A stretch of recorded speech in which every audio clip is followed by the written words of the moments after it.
guys. Welcome to a new episode of our podcast, Explicitly Spoiled. Today, we really wanted to do like a friendly besties chat about what 2023 has been for us, what we learned from it, what we're letting go of in 2024. And yeah, just what we would like to share with you about that and maybe inspire you to let go of some things or just approach things a bit differently. Yeah, looking forward to hear that, Alex. So I guess really getting into it, the first big thing I'd say I really learned in 2023 was that I cannot control everything. So, all those motivational quotes everywhere on the internet, let it go, right? Let go of that which you can't control. I learned the second part, right? So in order to let still go... good. Yeah. They're still good for something, right? Right. In order to let go, you first need to kind of understand, that you can't control everything, which is what I've said. And for me, that was a big learning thing because I would always kind of in whatever situation, right? Especially if it was an unpleasant, let's say, outcome, I would just go on this loop of, okay, what could I have done better to make it better, right? And before you really understand that you know, that situation was out of your control, so you couldn't have done anything better, so you're just wasting, your time in going on that loop. You're basically just wasting time, energy, just exhausting yourself on something that is completely unimportant because nothing that you would have done would have changed the situation, right? But in order to really understand that, I had to make a conscious effort to be like, okay, I'm not gonna go into the rabbit hole and in the downward spiral of, oh, if I would have done this, maybe they would have reacted in a different way. And, I'm just going to be like, this was something that I can't control and I'm just going to leave it there and move on. So that was a major, major thing for me. And I mean, I learned that. I'm still struggling a bit. It's a work in progress, but it is, it's something that has helped free up some time and some mental space for other things that are actually adding value, rather than, as I said, just going on loops of, oh, what could I have done? And maybe I would have done this. And, and I'm a bit of a control freak. So that was a hard lesson, nonetheless. But I think that's my biggest one from 2023 and something that I still need to definitely work on come this year, but in a better place. Now that I learned that part, I think I can look into letting go more. And taking this attitude in 2024 in this new year. Yeah, hopefully this realization will serve you to have a better life and to invest time in things that that you can actually control, as opposed to overthink about potential scenarios of what might have happened in the case of the things that we cannot control. Yeah, although overthinking is one of my best skills. But it might be a skill. It really depends how you look at it. It really depends how you look at it. It might be a skill as well. To your point, I feel that giving up on the control freak feature is always quite healthy. I don't think you or anyone or myself would be able to be like that all the time in all of the cases. Yeah. But what I have found out along the years is that simply acknowledging the fact that, hey, I could have reacted worse than I did in the past, or had this happened to me several years ago, I would have done this, but now I do this because I know better, right? So it's always really good to realize that you're actually improving and that your attitude towards something is already better, and that's a huge first step towards getting better at that, I think. And not killing yourself over, oh, I feel lost, I feel like I'm losing control. Yeah. And that actually links nicely into my second biggest lesson of 2023, which is getting to know myself. It's more on the quest of being myself, the be yourself kind of, again, basic quote that you can see everywhere online. But with that, for me, was, okay, be yourself, but who is it? Who's that person? Who am I, basically? And I know, I think you can see it as a very, let's say, straightforward, easy question until you kind of go into the deep ends of it, right? And I think then it becomes a very complex question because, who are you? If you're not defined by being a daughter or a wife or a mother or a teacher or a project manager or a leader or communication expert or any, right? Who are you before society kind of told you who you should be? And that's a very complex question because, at least for me, because I've never first asked that. So if you ask me who I am, I'll just tell you, I'm doing this and I'm a podcaster. Yoga practitioner, all the things that I do, right? Versus kind of who I am. And I think it's I don't think I have the answer 100%, like, who am I? But I think I'm on the right journey, and I've been on this journey, and I've found out quite a bit in 2023 about myself and about what makes me outside of, as I said, okay, being that person at the job I have, and being that person at home, and being that friend, and so on and so forth. Again, it's a journey. I don't know if I'll ever know 100% who I am, but I think, as I said, I've started, and that led to a bunch of things that happened in 2023 that wouldn't have happened probably if I wouldn't have gone on this journey to finding out who I am, and then trying to be that person despite of, what society tells me to be. That being said, of course, that doesn't mean that I go off the rails in all the society, all the public situations. But just trying to sometimes consciously ask myself in different environments or situations or conversations, hey, is this me? Or maybe think a bit about what I want to say before I say it.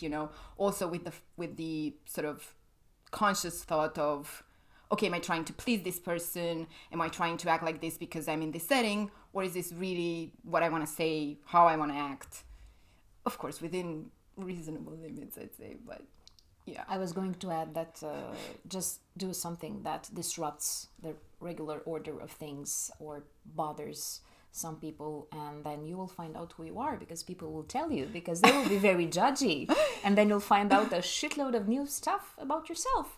But that was the joke part, the so-called joke part. But on to a more serious note, I think what has helped me learn who I am, apart from what I do, is getting closer to people, letting myself be loved, allowing myself to be someone's friend, someone's listener, someone's advisor, because relating to people, you allow them to get to know you better. So those who truly love you will definitely see the true you, and not the version that you think you are in that situation. So that helps a lot, because sometimes they will tell you things that you didn't know about yourself. So that was my experience.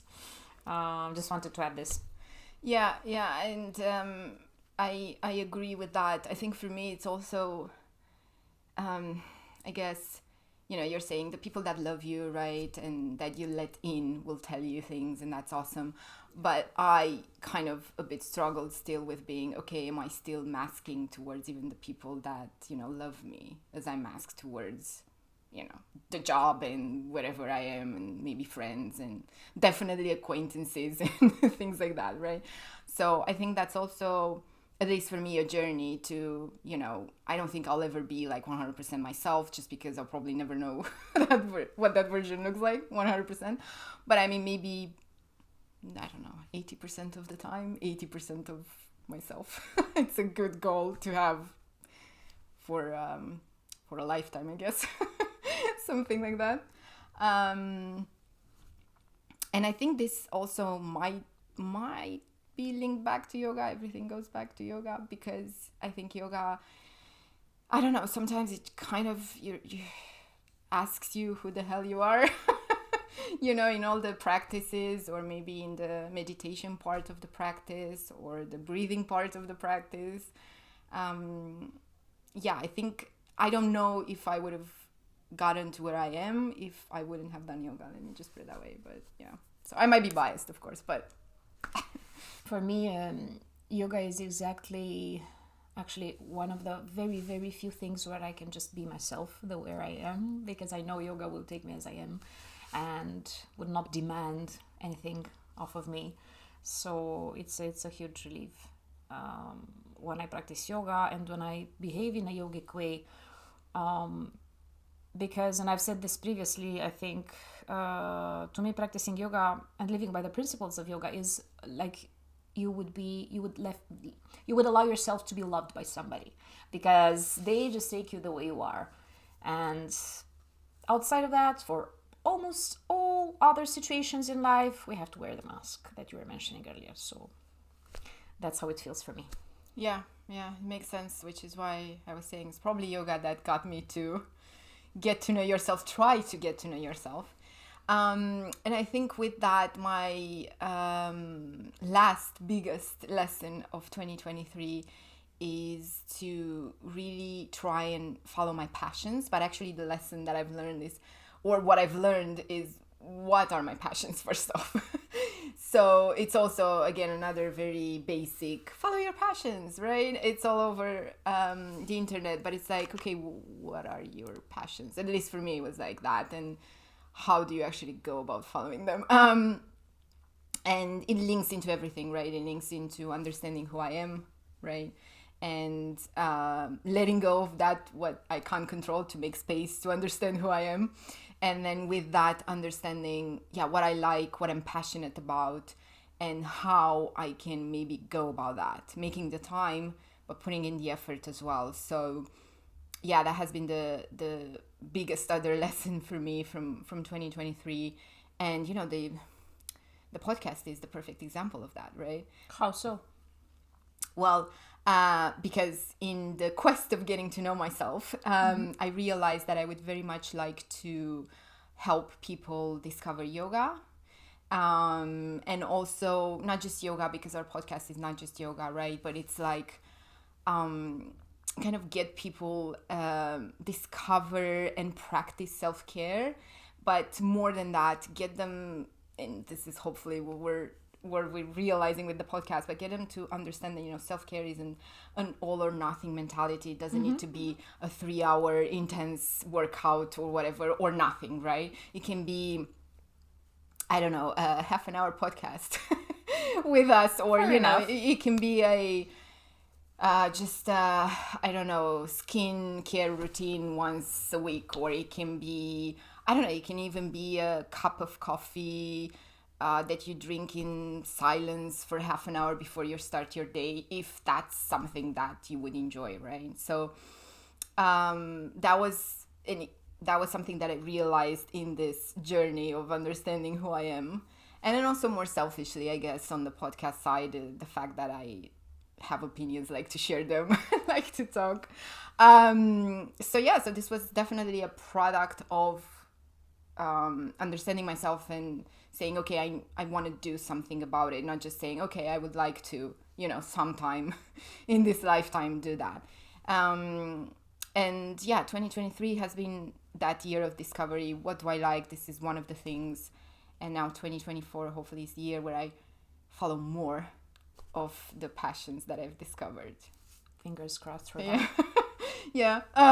Time is usually a challenge, but I think you have to. This is maybe another thing to actually take into 2024. How do you really balance your time to actually chase your passions, and not just be like, one day I will do this, one day. Not postpone any longer. Yeah, exactly. And I actually have this, I have no idea.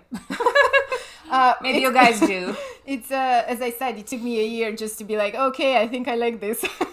And I actually have this post on Instagram that I put mostly for myself, which is like a, I don't know, wish intention list, if you will, for 2024, which is really the product of understanding what I like and being like, okay, I want more of that, or I want some of that in this new year. So it's kind of for me there to act like as a reminder and a check-in to be like, okay, where am I? What am I doing out of this? And at the end of the year, maybe go back to it again and be like, okay, this is great. I've done all this, or not. We'll see. I don't know. Well, if it's not, be easy on yourself. Yeah, definitely. I try to practice that. But yeah, I would say these are my biggest lessons. And then I have like 2 bonus ones. Okay. Small ones. The first being something that I actually say or said quite a few times at the end of our episodes: enjoy life's little joys. But it's really about that. It's about the little things. It's about that cup of coffee in the morning. It's about that walk, I don't know, in the park. It's about I don't know, the flowers blooming and you're taking a photo of the flowers, the little things that happen every day around you. And I think, at least for me, and I guess I would say that applies for a lot of us, you don't really stop and notice them even, right? No, because we're on high speed running. Exactly, yeah, you just go in a from one hamster thing. wheel. Yeah, you don't notice them, let alone actually enjoy them. Yeah, it's all like, yeah, you're on that hamster wheel, to your point. Okay, I get up, I have a coffee, I need to work, okay, I'm doing this, the day is over, rinse and repeat, right? And the next morning you do it all over again. Yeah. So all of those things, it's something that I learned and tried to practice in 2023 and going into this new year. It's just rediscovering the little things. This can only happen if we have a conscious life. If we're in the hamster wheel and we are unaware of our surroundings, we will pass by a beautiful bush of roses. That's just bloomed, right? And it's really, I think there's a saying actually in English, in American English most likely, just stop and smell the flowers. Yeah. But literally. Yeah. Yeah, and being present, right? And being Notice present is very challenging. I think we are, as humans, I don't know, at least for me, and other people that I've talked to, we're always kind of dwelling on the past or worrying about the future. We're never really in the present, but we only really have the present, unfortunately or fortunately. And we're always, kind of in a different scenario, in a different thought pattern almost. And I think it's hard. I think it's hard to just stop and be like, okay, this is what I'm doing. This is the present moment. This is all I have. Can I enjoy this? Or at least can I be, aware of what's going on and react to this, not worry about what happened in the past, as I said, or what will happen in the future. Yeah, so I think that's challenging. And I guess linked into all of this, my last one is just practicing gratitude and being grateful for the little things and for your life in general. But I think that really, at least for me, changed the way I look at things and I react to things, right? Because, and that doesn't, also what I want to say, that doesn't mean that if you're grateful for what you have now, that means you don't want to improve, right? Those can coexist very nicely together. Absolutely. You can be grateful for what you have now and still want to do better in the future. But I think that if you manage to be grateful for what you have now, helps you actually live a better life in the end. As I said, you only have the now, first off. And second, it's like, what's the alternative? You're just miserable, right? Let's say you want something completely different, right? So you can be like, oh, I don't like my job. I don't like my life. I want to be on a sailboat in the middle of the sea right now versus working every day and, I don't know, whatever your life is looking at that point. So you can be miserable all the time thinking about what you want to achieve in the future and and not staying in the present. Exactly. Or you could be, yeah, okay, I want to be on a boat in the middle of the sea, but for now, I'm grateful I have the job, that I can save the money to get to the boat in the middle of the sea, that I have my basic needs hopefully fulfilled, that I can enjoy.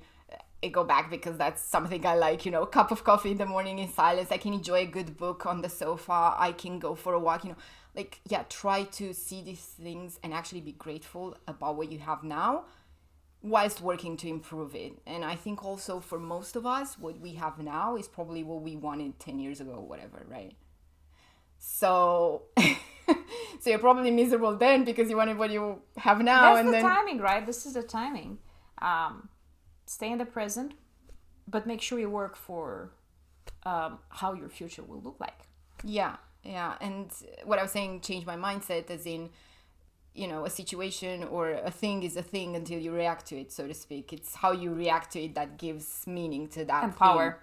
Empower into that situation. So you can be negative, right? Or you can see the bad parts, or you can see the good parts, and you can train your brain, and this is known, right? You can rewire your brain basically to look and react in a different way, right? If you want to change that, if you want to be more positive. And I think gratitude and practicing it really helps you rewire a bit how you see things, people, situations, and how you react to them in a way that actually helps you in the end. Of course. And makes you, see the positive things most of the time. Yeah, it's just a new habit that you will create. And it's also the neuroplasticity. Your nervous system, your entire being will get to notice more the positive side of things if you change this angle. Yeah. And if you look at things from a different angle, from the positive one. Yeah. Although it's a journey. It's not going to happen overnight, but it's a conscious thing that I've done and learned, and I'll continue doing probably for the rest of my life, because I think it's a good approach. Of course. Yeah, some lessons need to stay with us forever, and we need to practice them, not just leave them in the past year. I don't have as many as you, though. Yeah, well, I had 3 big and 2 small, but it doesn't matter, right? The number, it just matters what you get from them. What your lessons learned are. Probably my biggest in this past year. It's somehow the complete opposite of be yourself, which was your among your most important ones. It's the complete opposite, just in one sense. My biggest learning, if I'm thinking about my the professional environment in which I act and I live, right? My career, my profession, my work. My biggest lesson was to be more flexible. Make sure I still abide by my principles, but at the same time, simply stop being stubborn and really holding on to things that I know to be true and right. Just let myself lose the control that you also mentioned earlier. Yeah. In what sense? In the sense that sometimes you simply have to give people what they want or what they think it's needed. And I learned to be more flexible and to not always look for having my way, following my agenda, which I think it takes a lot of wisdom to obtain. I'm slowly trying to gain that wisdom. So if you want to have an easy life, don't lose yourself in the details. Careless about the little things that you think are huge. They're not always that huge. So that was my biggest learning and my most important learning. And I think I will carry it with me forward, not only in 2024, but, throughout my entire life. Because it's always good, I feel, to care less, in the sense that be more detached of the things that you used to hold on to. And of course, it completely relates to your points earlier. The flowier things are, the easier my life is, right? Because I'm not really holding on to things that I can't change. Yeah, and I have that to a certain degree. One of my friends gave me this advice a while back, but it stuck to me, which is pick your battles. And it's so it's so basic in a way, but it's so relatable for me, and I relate this mostly to my job, but and also in life. But yeah, job is, I think, when you work for a company in a corporate environment, there are more things you can't control, let's say, versus in your personal life maybe. So then yeah, it's really about that. So to your point, sometimes I generally think you should I just said should let go, right? And that battle is not worth it. But there are times equally when you shouldn't, because if you don't say something, that behavior, let's say, will only continue, and you'll only be more miserable, so to speak, in the long run. So I try sometimes when it's kind of, I have this thinking, okay, do I want to address this? If I don't address it and it continues, will it get worse for me? Will it get a snowball effect, and will I want to get into more violent things later, whatever? Obviously it's a joke, but yeah. Or am I going to be okay? Also, another way to kind of understand where I'm at is if I still think about it in 3, 4, 5 days, then I might address it, because it's definitely something that I can't let go, unfortunately. So I have to address it. But I get what you mean, and it's that also, like, what good quote advice, give less fucks. Right? much less fucks. Where you have a limited amount of them, and you have to see the number of fucks you give it is always limited. Yes, you really need to put your fucks where they should, because exactly you'll be left without any. Exactly. And then focus on those, and everything else is you shouldn't give a fuck about it, basically. Yeah, it took me quite a while to learn, and I'm afraid to say that I learned it quite late in life. But it's also not something definitive. It's a process. But as I was mentioning earlier to you, Alex, the very moment when you realize, hey, I'm improved. I would have handled this much worse had it happened to me a few years back. So it's already good, and working towards the better. That's the greatest testament to see that, when you realize that, when you're self-aware enough to be like, oh, I would have reacted to this so much worse in the past. That's such, I don't know, it's a win. Yeah, definitely is. Yeah, so that was my lesson, I think, my biggest one, so, and my most important one. Be more flexible, care a little bit less, stop clinging on to things you can't change. Yeah, and I think that's also, I might have said this, but challenging. It's challenging, at least for me, and I'm sure maybe for you as well, if you this was the lesson or the biggest for you, to care less. Sometimes, again, goes back to letting go, goes back to a lot of things, to just be like, okay, I need to stop caring about this, because it really does not matter, and like, in the grand scheme of things, it's shit, it doesn't matter. And really train yourself to be like that. I think, and again, I think you're the same, I do tend to care about a lot of things all the time. It's not a good. No, it eats up a lot of your energy, and it makes you less available for the things that you should put your energy into. Exactly, and you don't even know. That's the thing. You don't even know what are the things that you can free up space for, because you never did it, right? You're always like into the whatever things that don't matter. About all sorts of shit that's not even make a difference 2 years from now or 10 years from now. But again, it's also yoga who helps us discover these and sets us on a much healthier path than self-discovery. For me, it was the case, and I know for you as well. So yeah, definitely. Yeah. Any other lessons you want to share? Well, it wasn't necessarily a lesson, but it is more of a project that I have, or an intention that I'm trying to make happen and have tried throughout 2023, and hopefully it will stay with me throughout this year as well. And that is, I'm trying to be open to what fate has in store for me, rather than assuming I know how everything will unfold. This is not something passive. It doesn't mean that I don't act, that I don't strive, that I don't work for my goals or for my vision, but it's rather more like I'm trying to allow myself be surprised.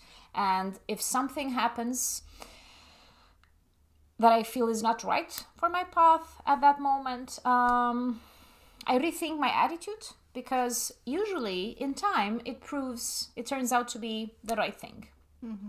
So, because this obviously derives from my need of control, right? No, I know for sure what will happen, or at least I have to know, I'm obliged to know what will happen. But sometimes life might surprise you. Of course, sometimes I can't really see it to be right and true. But then, as I said, sometime after, it usually turns out to be a lucky event and not an unfortunate one or a disastrous one, as I assumed earlier or at that point when it happened. So it's that saying, right? Everything happens for a reason. Yeah, I think so. And there's also this one I took from Adrienne, from Yoga with Adrienne, which I think she was saying that her mothers used to say to her, everything is as it should be. Yeah. So yeah, but it goes back to your point of letting go of that control, and thinking that you can control everything, and thinking that maybe if you would have done it a different way, you would have had a different outcome, and that would have been better than whatever the outcome you're getting. So yeah, I think I couldn't say I'm at that level yet, but I understand the strive for that. Yeah, that's a good thing to be and to do. So surrender more, actually, to this, and have faith to how the things will unfold. Eventually, things will favor me. So that's what I'm trying to focus on and to be mindful of. Yeah, so that was my final lesson for 2023. Okay. All right. Any bonuses? No bonuses? No bonuses. No bonuses. Okay. Looking forward to see what the new year brings. I have faith. And I shall continue on my path of discovering who I am and following some of my passions, hopefully this year. So this is the testament, the beginning of the year of what we want to do, and we'll see at the end where we get to. We might do an episode at the end to check in. A retro. Yeah, a retro of where we are. But yeah, hopefully we will be further in the journey. For sure. I'm confident. Yeah. Cool. All right, that was us today, guys. Thanks for making it this far. If you have, we'll see you next time. Bye, guys.